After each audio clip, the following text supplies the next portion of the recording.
Sebagian besar pekerjaan manusia di era modern ini dilakukan menggunakan komputer. Pada awalnya, komputer hanya sebagai sarana penunjang pekerjaan. Nah, sekarang komputer menjadi suatu kebutuhan yang wajib dimiliki oleh masyarakat. Bagaimanakah sejarah tentang komputer?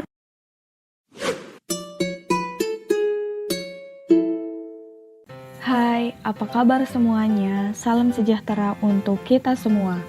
We meet again in Aneka Belajar. Pada video kali ini, kita akan membahas tentang sejarah singkat perkembangan komputer. Sebelum kita lanjut ke pembahasan, untuk mendukung channel ini agar lebih berkembang, silahkan kalian tekan tombol subscribe dan aktifkan notifikasinya di bawah ini, agar tidak ketinggalan video-video terbaru lainnya. Awal pertama kalinya komputer diciptakan ada pada tahun 1822 oleh seorang ahli matematika Charles Babbage. Dia menciptakan alat yang dapat menghitung sebuah tabel matematika sekitar tahun 1833. Mesin itu dinamakan analytical machine. Sejak saat itu, alat itu dikenal sebagai digital purpose computer. Berkat alat ciptaan Charles Babbage, banyak orang yang terbantu terutama untuk aktivitas yang berhubungan dalam menghitung. Oleh sebab itu, Charles Babbage dijuluki sebagai Bapak Komputer. Kemudian, pada tahun 1937, Profesor Howard Alcom dari Harvard University mencoba memberikan masukan agar komputer dapat melakukan tugas secara mekanik.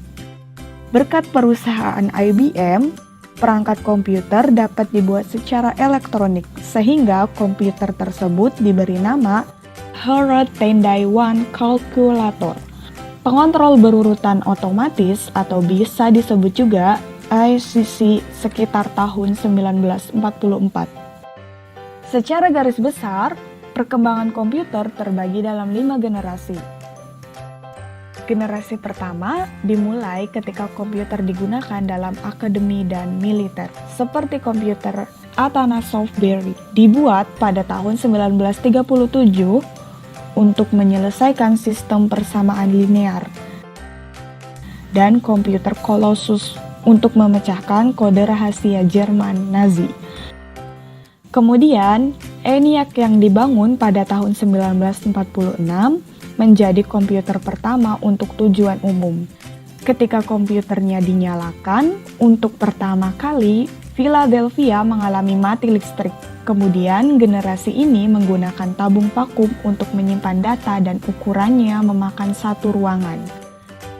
Generasi kedua dimulai ketika transistor menggantikan tabung vakum. UNIVAC diperkenalkan ke publik tahun 1951 untuk penggunaan komersial. Kemudian pada tahun 1953, IBM memulai bisnis komputernya dengan merilis IBM 650 dan IBM 700. Berbagai bahasa pemrograman mulai dikembangkan dan komputer mulai memiliki memori dan sistem operasi. Generasi ketiga dimulai ketika teknologi transistor meningkat menjadi sirkuit terpadu.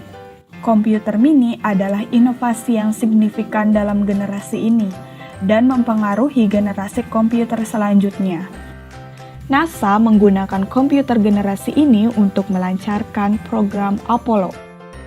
Seperti komputer bimbingan Apollo untuk mempermudah kendali Apollo Command atau Service Module, Digital Equipment Corporation menjadi perusahaan komputer nomor 2 di belakang IBM dengan komputer PDP dan fax-nya.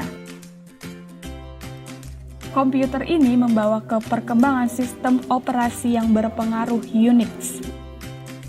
Generasi keempat dimulai pada dasawarsa 1970-an ketika penemuan MOSFET dan integrasi berskala besar selanjutnya membawa ke pengembangan mikroprosesor di awal 1970-an.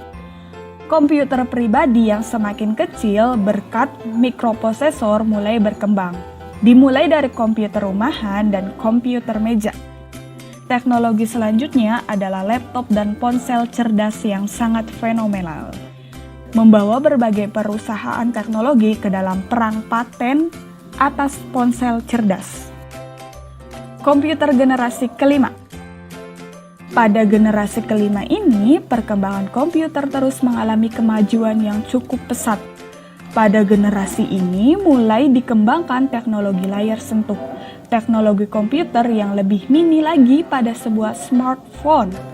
Bahkan jam tangan pun juga sudah bermunculan yang menggunakan teknologi komputer. Pada generasi ini, sistem operasi Android mulai dikenal pada perangkat smartphone. Perkembangan komputer masih akan terus berlanjut sampai nanti menjelang generasi ke-6 yang nantinya teknologi AI atau Artificial Intelligence akan menjadi primadona di dunia komputer. Nah, itulah sejarah perkembangan komputer secara singkat. Semoga bisa memberikan manfaat untuk kita semua. Sekian dari saya. See you later and keep it up.